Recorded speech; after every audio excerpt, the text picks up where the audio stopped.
To get things started, I'd like to know what you think about the new character, Blaze. I think Blaze is, I would say, in a way, the better version of like Chen and almost the Haka, like without the global, of course. I do think Blaze is exceeds a lot more for the offlane from playing him in the past couple of like scrimblocks and games. There are some problems with Blaze, such as the lack of holding down a target is probably the best word to use, where he does have utility to slow them down and, you can possibly catch up to the opponent, but it's holding down that target because his E is very easy to dodge. It's fairly easy to dodge unless your teammate helps you set it up. So I think there is room for Blaze, and he might be a contested pick, but it's going to be hard to find the right draft with him currently. Speaking about composition, I'm curious, how do you feel about the so-called support apocalypse? And how do you feel it's impacted team compositions and the game itself? Currently with the whole support, I guess, huge change. It's definitely changed how the game's played entirely. Before, I felt like it was a lot slower paced. You had to basically go off cooldowns and possibly getting picks with your tanks. But now with the support changes, it's more opted towards, I guess, a mixture of utility and like damage supports. For example, certain supports have gotten a lot stronger, such as like Stukov and Lucio's still within a grasp of being a very strong support. And at the same time, with the support changes, there's a lot of DPS in the game that you can't afford to have another support with you. So right now, it's pretty much forced into singular supports or opting into like a Tassadar or Tyrande. Certain heroes, at least from our perspective, feel incredibly powerful and have been for a long time, and don't really have changes coming or haven't been changed recently. And like Greymane for us would be a great example. Is there a hero who you think is due for quote-unquote toning down or changes? Personally, I do feel like Greymane is pretty powerful. On top of that, he's one of the few heroes that can reliably do camps by himself without being pressured by the enemy team. He's a very safe hero to pick, and honestly, I would still say Greymane is vastly stronger compared to many other ranges. I was gonna say, is there in your role, like in your melee flex role, is there another character? Because I tend to consider Greymane. He is a dive hero, but I consider him primarily ranged. Is there a character that you tend to play often that you feel like might need some toning down? A hero such as Leoric, which is the other hero I was going to talk about. He at level 4 gets insane amount of wave clear, where he can double soak, and on top of that, if he does get ganked, he can just use his E, which I don't know what it's called, but he can use it to escape very many fights. And on top of that, once it comes to later game, he has the option of picking the 20 Entomb Silence, which is very strong when it comes to late game decision fighting. Leoric is bar none my favorite hero of the 70 odd heroes that are in the game right now. But a lot of people say that the thing that's busted about him currently is his Wraithwalk ability, where he can nerf people's damage by 50%. But you seem like you're saying more of the power is sort of concentrated in how safe the character is. Yeah, that's the huge issue is just he can, I guess he can enable your team. If your team is lacking that wave clear, he can enable that. Or if your team is lacking, needs to get towards that late game, he can be that reliable soak hero. On top of that, if he comes to a team fight, he's a lot more reliable too, also with the Wraithwalk. That Wraithwalk talent is very strong. It allows him to halve people's damage. And on top of that, he's the only hero that can pretty much be in the back line without being assisted from his own team. I hear you crunching all these numbers and talking about all these characters, and we've also seen I believe I saw it on Twitter that you guys are currently in the market for an analyst position. What does that position bring to the team, and what are you hoping to get in that position? Currently, I guess I'll say it here, we did find an analyst, and with the information he's given us, and even like helping us through like even replays of certain VODs that we've struggled in like against certain teams, he's vastly improved on how we play, how it communicated, and it's overall made us step up from above than we did compared to like GCWC China. So currently right now we've definitely improved, and I'm pretty sure in the HCC matches, not week 1 much but week 2 you'll definitely see a different type of Team 12. So did you have this sort of position before when you were under Roll20, or is this something new for the team? This is something more new towards the team, if anything. We did have ideas of having an analyst even on Roll20, but we just didn't have the time to get one due to Gold Club. And so we made the decision right when, like before even Gold Club, that we would look for an analyst after that event. So what like informed that decision? What made you say, okay, we need an analyst over and above all the other sort of positions that esports teams sometimes get, you know, like trainers and nutritionists, and it can get pretty crazy after that? What made us a decision is also I guess seeing some of the international teams. Mostly, like it's hard for me to say as a good example, but if anything, KSV has Nobles, which is he's a fantastic coach. So what's the story behind the name Team 12? Majority is our entire team, besides me, owns cats, so that's where the cat comes in mostly. The name. I knew I liked you guys for a reason. the reason for Team 12 is mostly I don't know. Oh yeah, okay, never mind. I do know. My fault. So TT is a K-pop song, which our team before even I guess Dansky and Kier joined, we're very fond of K-pop, and one of the songs is TT. And that's why we wanted the whole TT symbol. It's like the crying like emoji one. And on top of that, the Team 12, just those 2 words, was mostly just because you get to say, "Oh, I'm 12, by the way." It's just kind of I guess a small joke as to being like, I guess almost I guess the right word, immature if anything, but it's mostly just it's a assortment of a lot of things coming into one. What do you think it was your biggest weakness as a team last year, and what have you guys done to kind of change and work on that and bring to this new season? I think the huge problem we suffered last year was synergizing with each other, basically being on the same, whether it be on the same page or calling the same like cooldowns and hitting the same target at the exact same time. That was definitely a huge problem with us. This year and this new roster, of course, we've been harshly and extremely been working on our synergy, like constantly improving. Like this team, we are trying to like go further and beyond in international. Like that's our goal. We want to land like top 3 in international.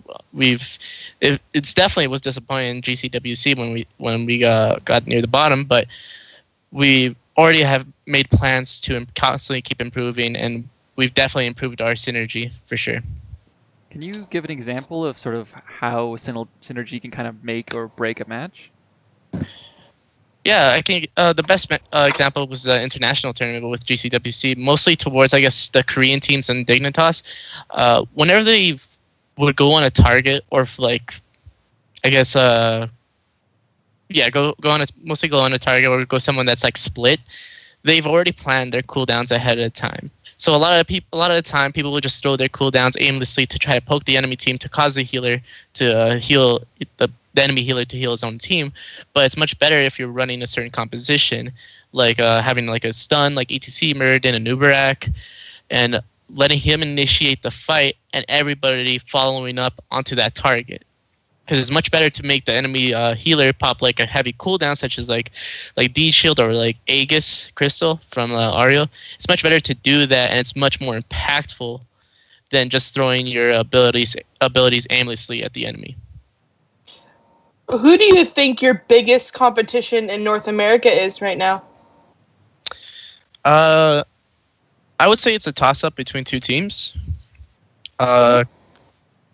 I'd say they're close to. I would say they're close to each other, and if anything, it's going to be insane insane matches between both of them. But the two teams are Tempo Storm and Team Freedom. So no Gale Force, huh?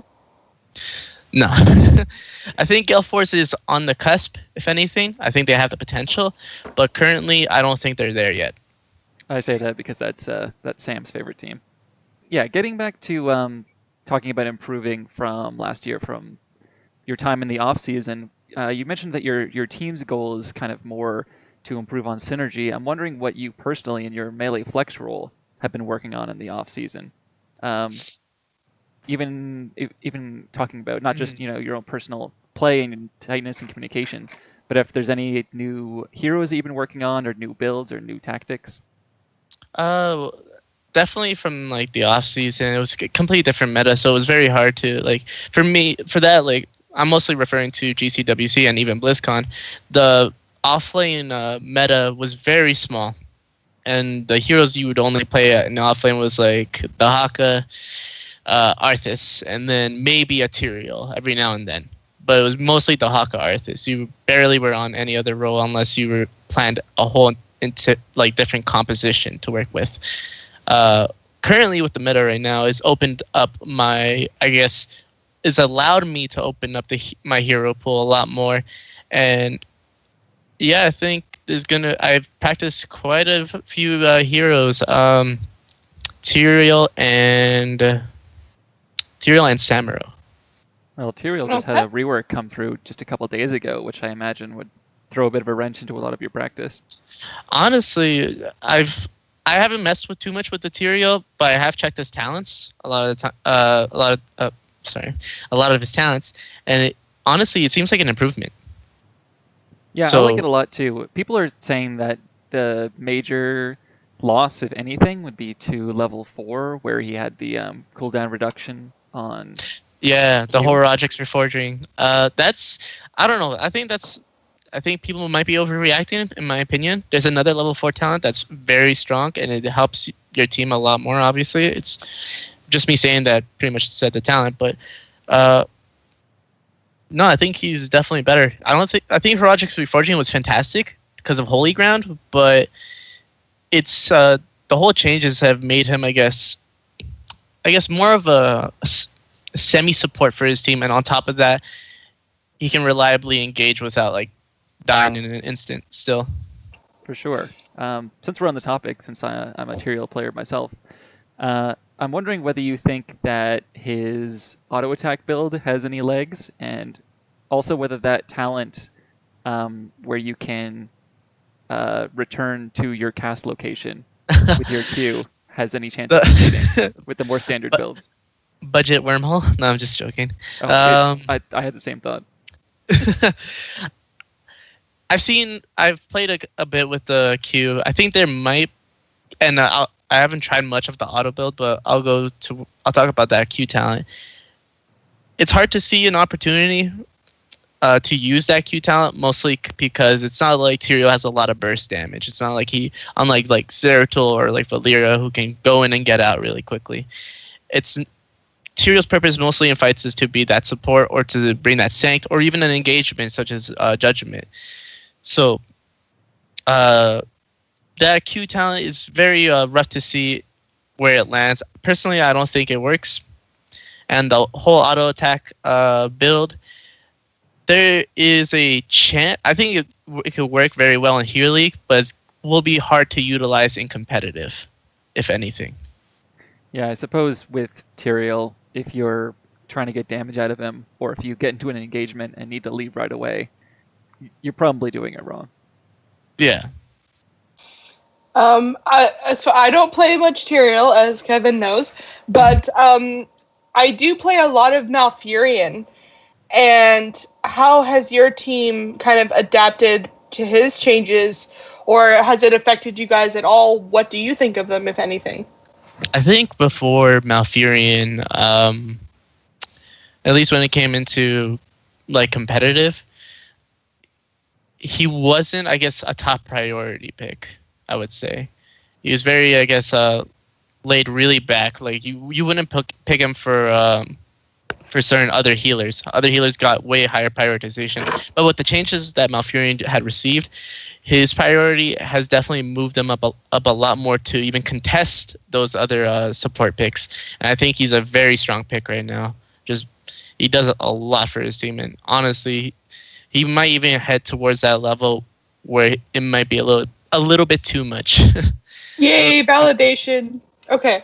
Validation. I'm fairly sure, Sam, that you said that, new Malf, you're not into it.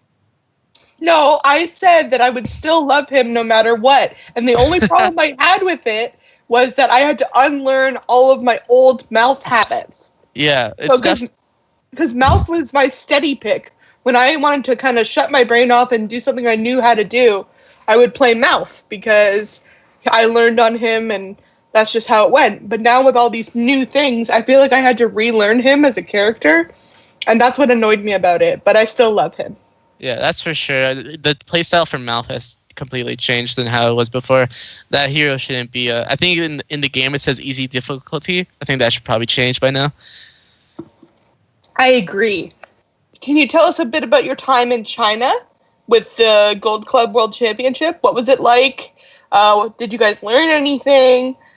What was that whole experience like? It was I would say a bit bittersweet. I loved the venue. I loved everything about China. The people, it was very friendly. Felt very invited to be there, and it just felt like just over and like above, especially playing at the Water Cube is actually very crazy just playing in there and looking outside from where you're playing. I was gonna say, like, because the Water Cube is such an interesting piece of architecture, right? Like, a lot of tournaments take place in like kind of more stages, like sets for TV and stuff like that. Yeah. So playing in something that's designed for athletic performance, but also just like the Water Cube is beautiful from the outside. What does it look like from the inside? It's it's very weird because I guess for me the interpretation of the Water Cube looked pretty like I guess small, but once you go inside of the Water Cube, it's just I don't know. It's like almost like grand, huge like like a pool almost. It's obviously made for it was like Water Olympics if I'm correct, but I don't know. It's very grand if anything. I guess that's the best word I can use. Was it kind of surreal for you? Like, did you ever think, I'm going to play a computer game professionally, and I'm going to travel to China, and I'm going to play in something called the Water Cube? I got the huge feeling I got. It's crazy when you say it like that, but I actually got a little bit nervous going into the Water Cube and playing there, just because it's completely different from I guess how you would play in other venues or like how there was regional tournaments before for Heroes of the Storm. It was completely different, but like going to the Water Cube itself, yeah, it's stunning basically. I felt like during the last HGC season that you guys had kind of a stranglehold on the North American scene. Personally, I felt like you guys as Roll20 were at least, if not head and shoulders, at least a shoulder ahead of everybody else in the league. And I'm wondering, with all of the huge shakeups that have taken place between all the roster changes, but also all the changes to the game with the 2018 updates, I'm wondering whether you think the field has kind of opened up to new challengers to that throne. I think the new meta has definitely allowed a lot more solo play makeability than it did before. And on top of that, for the new challenge, I would say we're cut above from a lot of the teams in HGC North America currently. And I feel like if we're at a tip-top shape, we can perform that dominance once again. But I do think the two teams that will most likely contest our position are, I would say, Team Freedom and Tempo Storm. Okay. I do think there's a possible, I guess, some certain teams can take off games, but I don't think for the entire series, I think we will. for other teams, I don't think they can take off a series. I think they can take off a game or two, but I don't think they can pull off a series. So what do you think, if anything, has changed that might actually impact that possibility? I'm just trying to figure it out right now. I think honestly the huge change is just the camps, honestly, and it's allowed, I guess, certain teams to, I guess, improve a lot more through those camps, just be able to play a lot stronger with those camps. And mostly the night camp, I would say, is still an issue, giving the spell armor to the team. Because if your team lacks wave clear and the enemy team is able to pull off the night camp and push with it, it's very hard to counter that. So you always have to think that, like, in draft, pretty much, when it comes to competitive at least. I wonder if someday we'll have teams with that dedicated jungler position, because you gotta get those night camps. It's a little bit hard to get that jungle position, just because there's only very few maps you could do it, and even then, it's just much better to soak the lane. So what can you tell us about your two new players and what they bring to Team 12? Well, our two new players are Cure and Dansky, which both pretty much play the range flex role. Cure leaning towards, I would say, like range melee flex, if anything, and Dansky leading towards like range like mage flex. Okay. And currently, I'll say what each one brings. Currently, what Cure brings is just that dedication to the game. He puts a lot of hours in, and it definitely shows off during scrims. And even when and bringing like just another voice into the game, being very vocal within the game, and just always constantly saying, asking us like what we should be doing now, or what's the game plan, and allowing us to think. Allowing Justin to think and repeat the game plan if he has to. Just having that extra voice is definitely improved our comms. What Dansky brings to no problem. What Dansky brings to the table is just he's just a very, very solid player, and he is just always growing. He still is very vocal, even when he plays the mages, and he's always communicating very like. Constantly calling down his cooldowns for Justin, who's on the tank. He's definitely I guess I would say a huge improvement for the team than we had for back in I guess BlizzCon.